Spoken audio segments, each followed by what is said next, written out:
Hey everyone, welcome back to Read Aloud of the Iliad by Homer with me, Jesse McCarthy.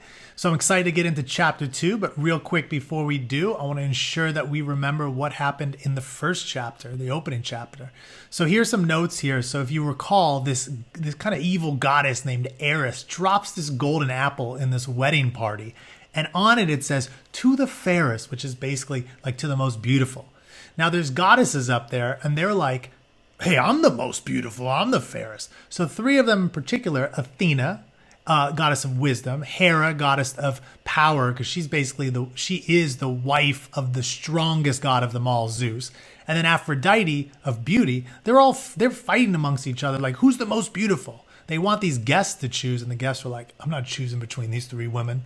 So instead, later, these three find some young man who's going to choose. And his name is Paris. And he is ultimately, he's going to be the Prince of Troy. And this Paris has to choose between Athena, who says, "Hey, I'll give you all the wisdom in the world." Hera, who's like, I'll make you powerful." Or Aphrodite, who says, "Hey, I'll give you a beautiful girl." Which one does Paris choose? Well, he chooses the beautiful girl. Now, the beautiful girl ends up being Helen of Sparta, who's already married to a king, and has a child, by the way, in Sparta. So this King Menelaus. But, Paris wants what he wants. So he sails all the way across, and I'll put up a map a little bit later, but he sails all the way across, if you recall, from Troy all the way down to Sparta, and he basically sneaks off with Helen.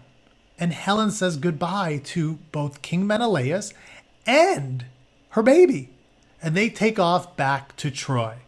Now the question is, what happens next? What happens when King Menelaus learns about all of this?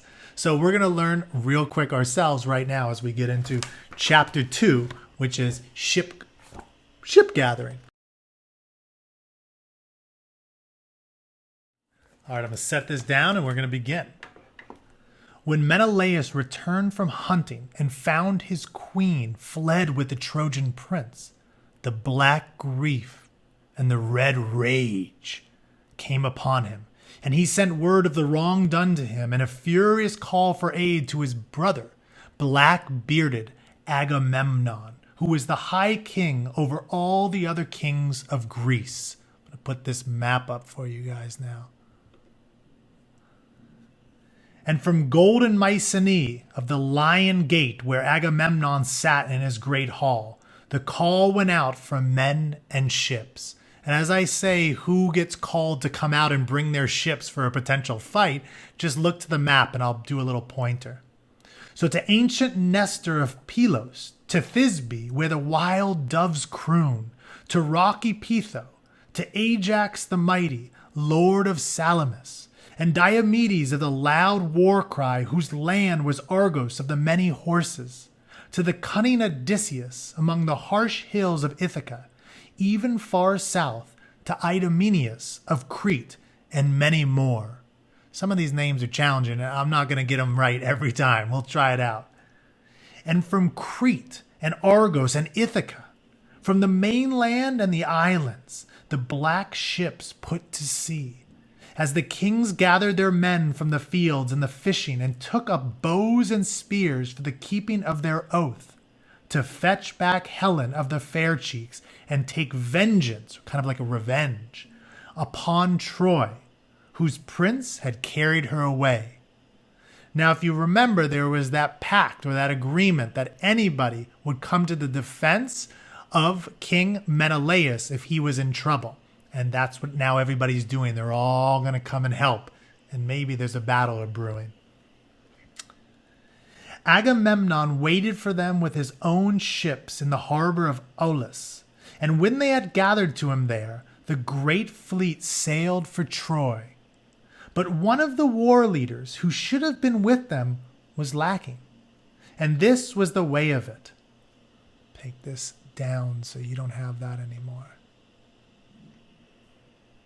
Before ever Paris was born, Thetis of the silver feet had given a son to King Peleus, and they called him Achilles. I don't know if anybody out there has heard of Achilles, whether you're Achilles' heel, but this is where that comes from.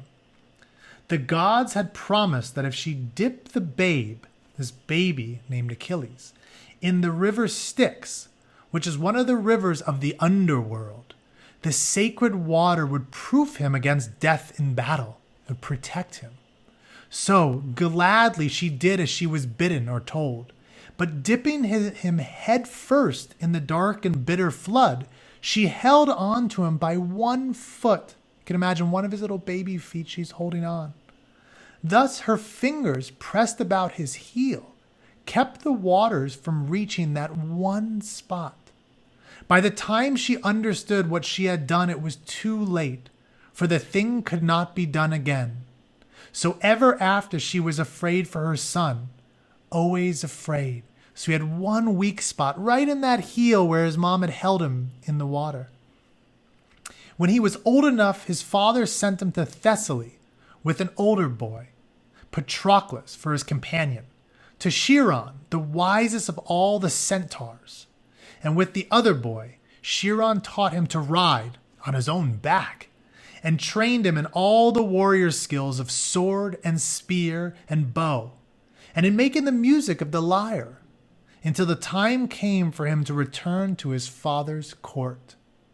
But when the high king's summons went out, so the call went out for everybody to come, and the black ships were launched for war, his mother sent him secretly to the Isle of Scyros, begging King Lysimedes to have him dressed as a maiden or like a young female and hidden among his own daughters so that he might be safe. So it's like, let's go put him to make him look like a woman so that he doesn't have to go out and fight in this battle. How it came about that Achilles agreed to this, no one really knows. Maybe she cast some kind of spell on him for love's sake. You know how much mothers love their children. But there he remained among the princesses while the ships gathered in the world outside. But Thetis' loving plan failed after all. For, following the seaways eastward, part of the fleet put in to take on fresh water at Scyros, where the whisper was abroad that Prince Achilles was concealed or hidden. So talk had been like, I think Achilles is over there. You should check there. So King Lysimedes welcomed the warriors, but denied all knowledge of the young prince. I'm going to show you this page in a few moments.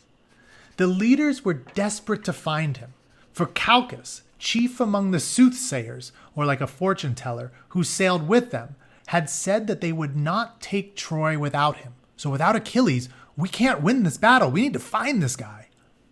Then Odysseus, who was not called the resourceful for nothing, this is a smart guy, blackened his beard and eyebrows and put on the dress of a trader, somebody who's trading in goods, like I'm going to give you this, you give me that. Turning his hair up under a seaman's red cap, and with a staff in one hand and a huge pack on his back, of goods to sell, went up to the palace. When the girls heard that there was a trader in the palace forecourt, out from the women's quarter they all came running, Achilles among them, veiled or covered like the rest, to see him undo his pack. So all these women come out saying, oh, I want to buy something. And when he had done so, each of them chose what she liked best: a wreath of gold, a necklace of amber, a pair of turquoise earrings blue as the sky, a skirt of embroidered scarlet silk, until they came upon the bottom of the pack. And at the bottom of the pack lay a great sword of bronze, the hilt or the bottom studded with golden nails. Then the last of the girls, still closely veiled or covered, who had held back as though waiting all the while, swooped forward and caught it up, the sword, as one well used to handling of such weapons. And at the familiar feel of it, the spell that his mother had set upon him dissolved away. This for me, Prince Achilles, pulling off his veil. So he's excited. He's got this sword in his hand. Then the kings and chieftains of the fleet greeted and rejoiced over him. They stripped off his girl's garments and dressed him in kilt and cloak that befitted a warrior. So now he's dressed in like battle garments and clothing, with his new sword slung at his side, and they sent him back to his father's court to claim the ships and the fighting men that were his by right, that he might add them to the fleet. His mother wept over him, saying, I had hoped to keep you safe for the love I bear you, but now it must be for you to choose. If you bide here with me, so if you stay here with your mom, you shall live long and happy. If you go forth now with the fighting men, you will make for yourself a name that shall last while men tell stories around the fire, even to the ending of the world. So you'll be famous forever. People will know about you forever. But you will not live to see the first gray hair in your beard, and you will come home no more to your father's hall. Short life and long fame for me, said Achilles, fingering his sword. Now here's the picture I was telling you about. So you can see him now. He's got the sword in hand. I'll leave that up for a moment so you guys can check that out. He's pumped up. He's ready to fight. So Achilles' father gave him 50 ships, fully manned, and Patroclus to go with him for his friend and sword companion. And his mother, weeping still, armed him in his father's armor, glorious war gear with Hephaestus, which Hephaestus, the smith of the gods, had made for him. And he sailed to join the black ships on their way to Troy. And that is actually the end of chapter 2. So it's a short one. But let's go through some questions in that face again, if you remember from number 1 first. So first, why would someone like Achilles, the strong young man, why would he hide out as a girl? So what's going on? Now, there's many questions about this, so no one really knows for sure in this myth. Excuse me. Maybe, Thetis cast some spell over him, and then he was like, oh, I have to go. Like, nobody really knows. But what do you think? Like, why would he choose that? Or maybe he didn't choose that, right? Maybe the gods, the gods at the time, the ancient Greek gods, had an influence over him. So what do you think? And then if you're Achilles and mother, so Thetis, says, you can stay here with me and you're going to be safe in my arms. And you might even be happy here with me. Or you can go off with everybody else and fight in this battle, and people will remember you forever. And you're fighting this good fight, but you will not live long. What are you going to choose? So what would you choose between those two? That's a tough choice. And maybe you'll choose a third route. I don't know. But those are a couple options, right? Now, in terms of the face for today, what I want you to do is the face when Achilles sees that sword at the bottom of Odysseus's bag. Now, he doesn't know it's Odysseus, remember? It's just like some guy selling goods. So he finally sees that sword. So I'm going to give you my face. And again, you choose your face. So you ready? Here's mine. So that's my face. It's exaggerated. I don't know if he'd really be like that, but it's exaggerated. But what does your face look like? Cool. So that is it for today. I'm looking forward to seeing you next time when we get into chapter 3. But let's take a look what it is. Ooh, quarrel with the High King, or fight with the High King. So it looks like it's going to get started next week. All right. Talk soon, guys. Adios.